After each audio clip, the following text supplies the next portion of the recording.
पेशा, किसान, बुनकर, उम्र 53 साल।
दरवाजे के पास ही खड़ी थी।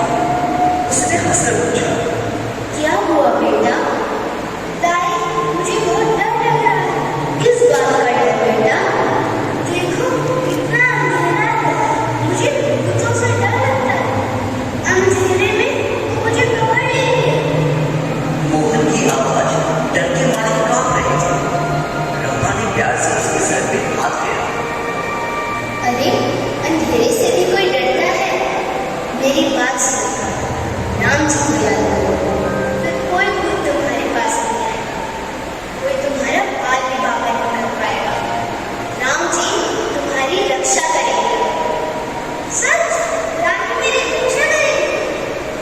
तो फिर मैं राम जी के नाम का क्या करूं? रम्मा की बातों ने मोहन को साथ दिया और वो राम नाम चलते हुए कमरे से बाहर निकला। और उस दिन से न मोहन कभी घबराया और न उसने कभी खुद को अकेला पाया। राम जी जो उनके साथ थे और इसी विश्वास में गांधी जी ने पूरे जीवन दान दिया।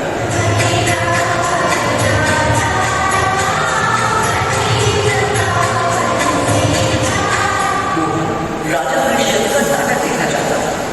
वो अपने पिताजी के पास गया। पिताजी, चलो ना नाटक देखने चलते हैं। कौन सा?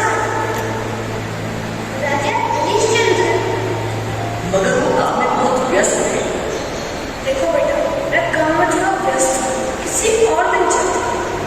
तो पिताजी, क्या मैं अपने दोस्तों के साथ चली जाऊं? ठीक है, और अपना ध्यान रखना। और हाँ, नाटक खत्म होते ही सीधा घर आ जाओ। नाटक में राजा हरिश्चंद्र अपना वचन निभाने के लिए अपना राज्य, पत्नी और बच्चों को खो देता है। नाटक के अंत में सभी के आंखों से आंसू निकल आए। इस कहानी में मोहनदास के मन पर बहुत गहरा प्रभाव डाला। उसने सोचा कि उसे भी राजा हरिश्चंद्र की तरह ऐसी शक्ति मिल जाए जिससे वे सत्य के खिलाफ किसी भी संकट का सामना कर सके। कोई महान आदमी, उन्होंने सत्य के लिए अपना परिवार और राज्य दांव पे लगा दिया। यह नाटक बहुत ही अच्छा है। उन्होंने मुझे सत्य की ताकत दिखाई। हम सभी को उनकी तरह सत्यमय जीना चाहिए। ये तो असंभव है मोहन। क्यों असंभव? क्यों? हम जैसे लोगों के लिए ऐसा जीवन बिताना कठिन है। पहले भगवान पर विश्वास होना चाहिए, फिर कड़ी मेहनत से हम अपना जीवन सत्यमय कर सकते हैं। आज इसी क्षण से मैं सत्य के राह पर चलूंगा।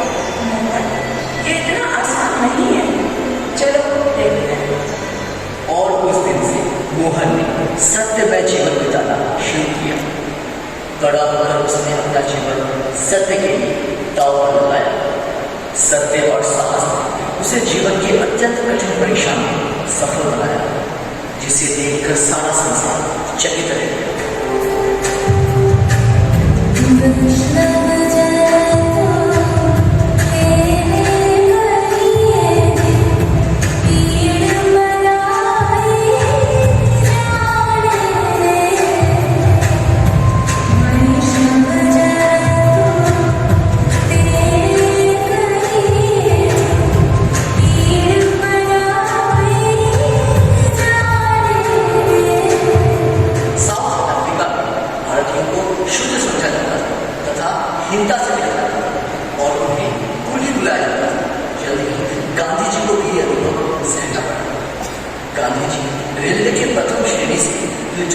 रहे थे और बीच में एक यूरोपियन यात्री आता था और उसने गांधी जी को देखा।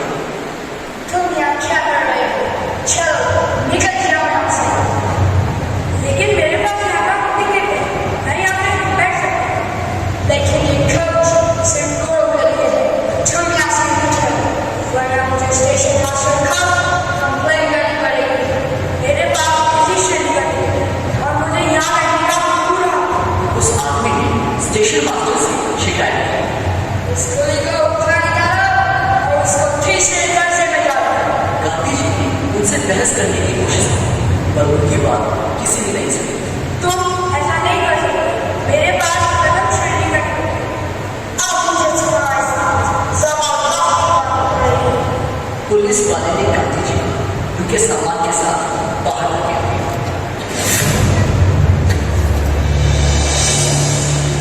ट्रेन चली गई। गांधी जी ने कड़ी सर्दी रात हो जाए, लेकिन उन्होंने अपने सामान को छुआ कर दिया। इस घटना ने उनके जीवन का रास्ता ही बदल दिया। उन्होंने ऐसे अन्याय के विरुद्ध सत्य के हथियार का प्रयोग किया और आगे इसी हथियार को सत्याग्रह का नाम दिया गया।